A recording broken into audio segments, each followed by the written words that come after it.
So finally दोस्तों आप लोग देखोगे भी एमएमटीसी ने अपने क्वार्टर टू के जो नंबर है वो डिस्क्लोज किए। तो कैसे रहे हैं क्वार्टर टू के नंबर, चलिए फटाफट से देख लेते हैं और इसका इफेक्ट स्टॉक के ऊपर कैसा रहेगा, नेगेटिव पॉजिटिव, उसके बारे में भी डिस्कस करेंगे। तो चलिए फटाफट रिजल्ट देख लेते हैं भाई। तो यहाँ पर आप लोग देखोगे भी हम डिस्कस करेंगे इसके कंसोलिडेटेड स्टेटमेंट को लेकर। All figure in rupees crore में दे रखी है। यहाँ पर आपको क्वार्टर एंडेड और ये आपको हाफ ईयर एंडेड रिजल्ट्स देखने को मिलेंगे। अगर बात करें टोटल इनकम की या टोटल रिवेन्यू, तो यहाँ पर आप लोग देखोगे भी जो टोटल इनकम हमें देखने को मिल रही है अब की बार वो माइनस में गई है। जी हाँ, 167 करोड़ माइनस में गई है। जबकि प्रीवियस क्वार्टर में 243 करोड़ का कंपनी ने रिवेन्यू बनाया था, जबकि प्रीवियस ईयर के सेम क्वार्टर में 568 करोड़ का। ईयर ऑन ईयर बेसिस बिल्कुल खराब रिजल्ट और क्वार्टर ऑन क्वार्टर बेसिस भी आप लोग देखोगे बिल्कुल खराब रिजल्ट्स हमें देखने को मिल रहे हैं। रिवेन्यू फ्रॉम ऑपरेशन से आप लोग देखोगे 210 करोड़ माइनस में गए हैं। अदर इनकम ये 43 करोड़ के आसपास हुई है, जिसके चलते 167 करोड़ माइनस में रहा है, जबकि 210 करोड़ के आसपास। तो इतना घटिया रिजल्ट्स, इतने घटिया रिवेन्यू कंपनी पता नहीं कैसे बना रही है। उसके बाद आप लोग देखोगे भी टोटल एक्सपेंसेज, यानी जो कंपनी ने खर्चे किए हैं, तो यहाँ पर आप लोग देखोगे ये भी माइनस में जाते हुए नजर आए हैं 178 करोड़ के आसपास।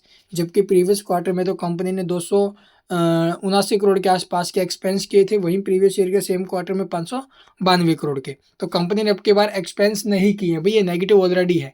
ठीक है, उसके चलते अब की बार जो इसका रिवेन्यू है वो यहाँ से आप लोग देखो जो इसके एक्सपेंस है उससे तो कम ही है भाई। ठीक है, इन सबको देखते हुए टोटल नेट प्रॉफिट या जो देखने को मिल रहा है इस ईयर के दौरान, वो यहाँ पर देखोगे भी अब की बार लगभग 92 करोड़ के आसपास का प्रॉफिट, जबकि प्रीवियस क्वार्टर में 14 करोड़ 66 लाख और प्रीवियस ईयर के सेम क्वार्टर में 15 करोड़ 76 लाख का 1576 करोड़ का प्रॉफिट। यानी प्रीवियस ईयर के सेम क्वार्टर से कंपेयर करें तो वहाँ से प्रॉफिट में बिग डिक्लाइन और क्वार्टर ऑन क्वार्टर बेसिस पर प्रॉफिट में जंप है। तो यहाँ पर आप लोग देखोगे भी कंपनी के जो रिजल्ट्स आए हैं, ठीक है, रिवेन्यू कंपनी ने नेगेटिव दी है, लेकिन फिर भी यहाँ पर प्रॉफिट्स कैसे इंक्रीज हुए हैं। तो यहाँ पर आप लोग देखोगे जो एक्सपेंस है ना भाई, ये ऑलरेडी माइनस में है कंपनी के। ठीक है, तो एक्सपेंस कंपनी ने किए ही नहीं है, तो यहाँ से तो पैसे बचे हैं, तो इसीलिए आप लोग देखोगे पॉजिटिव रिजल्ट्स रहे हैं। तो इन सबको देखते हुए देखो भी जिस प्रकार से रिजल्ट्स आए हैं, ईयर ऑन ईयर बेसिस पर कंपनी को हैवी नुकसान हुआ है। ठीक है, और क्वार्टर ऑन क्वार्टर बेसिस पर प्रॉफिट में जरूर जंप है, लेकिन इन सब का असर आप लोग देखोगे समझ में नहीं आ रहा अभी कैसा आ सकता है स्टॉक के ऊपर। जिस प्रकार से रिजल्ट्स आए हैं उस हिसाब से अगर देखें तो नेगेटिव आ सकता है भाई, ध्यान रखना, थोड़ा संभल के चलना, आई थिंक बहुत ज़्यादा सही रहेगा। आगे आपकी मर्जी है क्या करो क्या नहीं। और क्या कुछ अनाउंस हुआ है, ईपीएस की बात करें, अर्निंग पर शेयर 35 पैसे, प्रीवियस में 10 पैसे था, प्रीवियस ईयर के सेम क्वार्टर में 10 रुपये 51 पैसे, तो पॉजिटिव थे ना भाई। इन सबको देखते हुए एसेट्स वगैरह की बात करें तो यहाँ पर आपको ये जो ना भी रिवेन्यू सेगमेंट्स वगैरह सब कुछ देखने को मिल रहा है। ठीक है, तो चलिए एक बार एसेट्स वगैरह देख लेते हैं।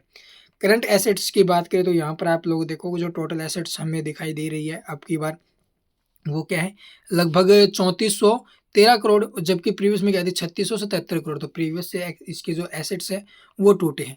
उसके बाद आप लोग देखोगे बोरोइंग वगैरह क्या कुछ हमें देखने को मिल रही है, तो कंपनी के ऊपर डेप्ट तो है ही नहीं भैया। ठीक है, तो यहाँ पर डेप्ट वगैरह कुछ नहीं देखने को मिल रहा है। शॉर्ट टर्म लॉन्ग टर्म की बात करें तो शॉर्ट टर्म की बात करें तो 21 करोड़ के आसपास है, जबकि प्रीवियस में तो 195 करोड़ था। तो 195 करोड़ से कंपनी ने डेप्ट बहुत ज़्यादा कम किया, तो ये अच्छी बात है। तो ये रिजल्ट अभी अगर बात करें कुछ अदर अनाउंसमेंट की, तो वीडियो को पॉज करके जो ये नोट्स है ना इन्हें डिटेल में पढ़ लेना। डिविडेंड बोनस ऐसा कुछ भी कंपनी की तरफ से अनाउंस नहीं किया गया। And thank you for watching the video.